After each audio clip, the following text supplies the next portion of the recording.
I just got my new solar panel kit today. So it's a flexible solar panel in this package.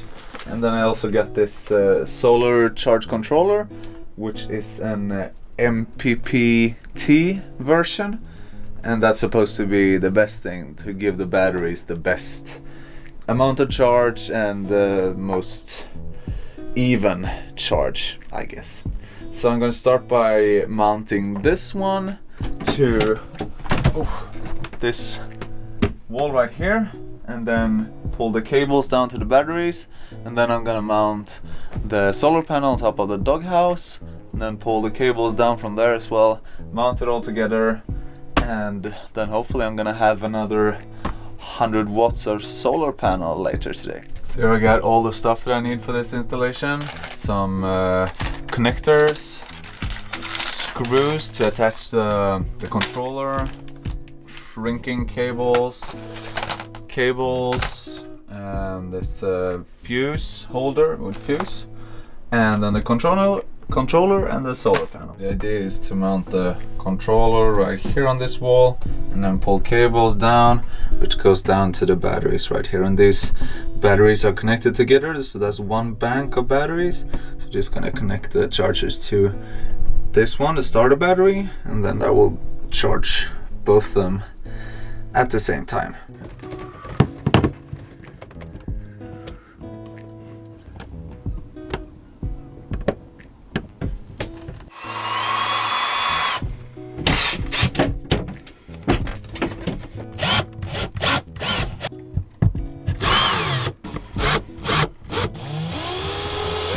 So now I pre-drilled some holes, so now it's just time to screw this bad boy on there. Then I can start attaching the cables. And I'm just cutting off the point of the little screws, because when I measured they were just slightly too long, or too long, so they would, if I would have them with the point, they would go through the wooden part, and that wouldn't look good at all. So just cut them off and screw them in. So there you have the controller in place.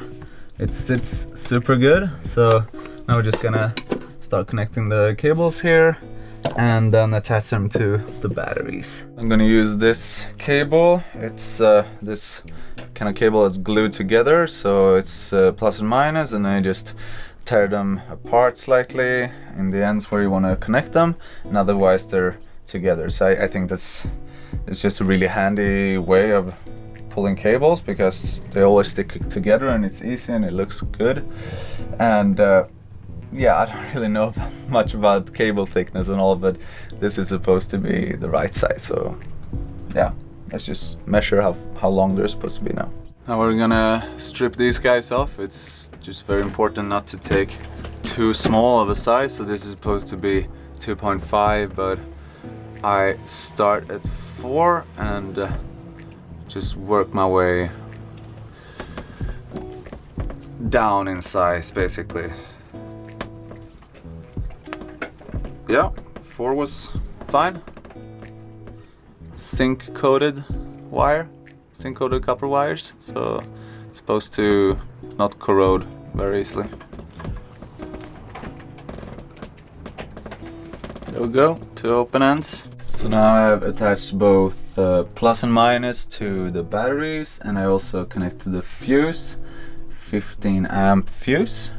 And yeah, now I'm just gonna isolate these wires a little bit and then pull them up to the controller. So now those cables are attached as well, plus to plus, minus to minus, and then the cable runs down into the battery hatch. I'm gonna hook this up here later on as well.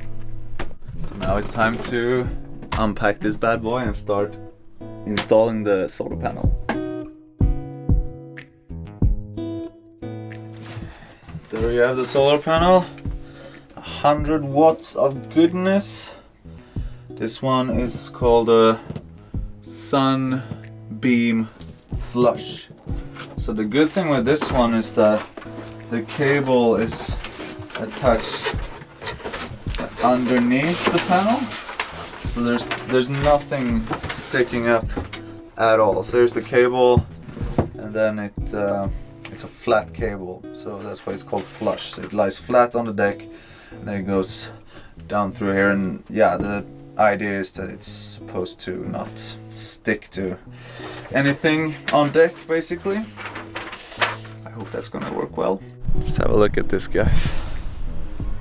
A seagull is taking a big shit on my boat while I've been installing the other stuff. So now I have to clean the doghouse top again, and there's rain coming as well. So yeah, that's life. Now there's gonna be a tiny bit of seagull's poop underneath the solar panel, but I guess that's just a funny anecdote or something. Damn, there's rain coming. Look at this fit here. This is insane. Here, it's just fitting. That is an amazing fit. And for gluing the panel to the doghouse, I'm using regular Sikaflex. So just gonna cover the edges and then put some in the middle as well, and yeah, then stick it there before the rain comes.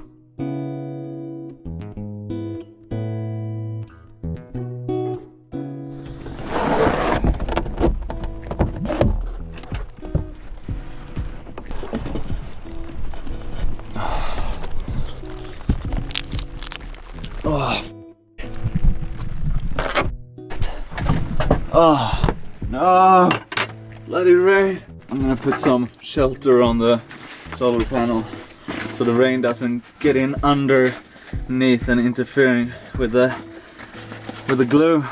Now I'm gonna go find some rocks to put on the panel to make the glue stick properly.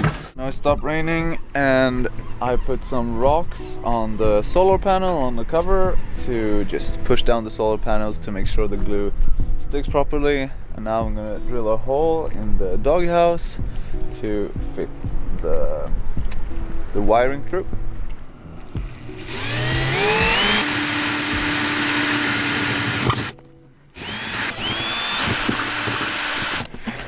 Now the cable is fed through right here, so now I'm just gonna pull it along here and then down here and then through one of these through holes right here.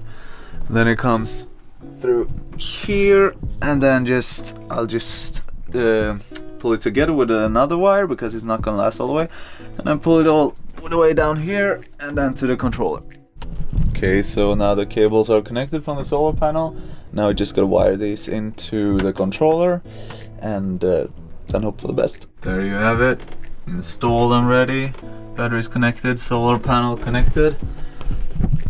I still get the cover and the rocks on the solar panel because there's even more rain coming now, so I'm gonna have to wait for a little bit before I uncover the panel because I don't want to risk getting water in the glue and all that stuff. So, but tomorrow I'll be coming back to you about the rest. That never did really happen though, but I can tell you that the solar panel has been working super good. Just after I installed this, it was the end of the summer in Sweden, and the sun was not standing super high in the sky in the middle of the day, and at that time it created about 3 amps per hour from bright sunlight basically. And I think that in the middle of the summer when the sun is standing high, it can probably get like 4.5 to 5 amps per hour, which is really good for my boat because the only thing that I have that uses a lot of energy is the fridge, and that uses like 0.6 amps per hour. So I think this panel is gonna be very sufficient, especially for the summers in Sweden, or if I will sail down to, let's say, tropical climates, to the Caribbean or something like that. So yeah, it's been working really good. When it gets darker, when I sail to Norway and it gets darker during the days, it couldn't really keep up with the fridge and the usage of the autopilot at the same time, so I had to start the engine every now and then. But still, it's totally good, I think. So Maybe I'll add another panel in the future, but for now this panel will probably do the job for at least 1 more year or so. So yeah, we'll see how it goes next season when I'll put the boat in the water again, and yeah, it's gonna be interesting. Good times ahead.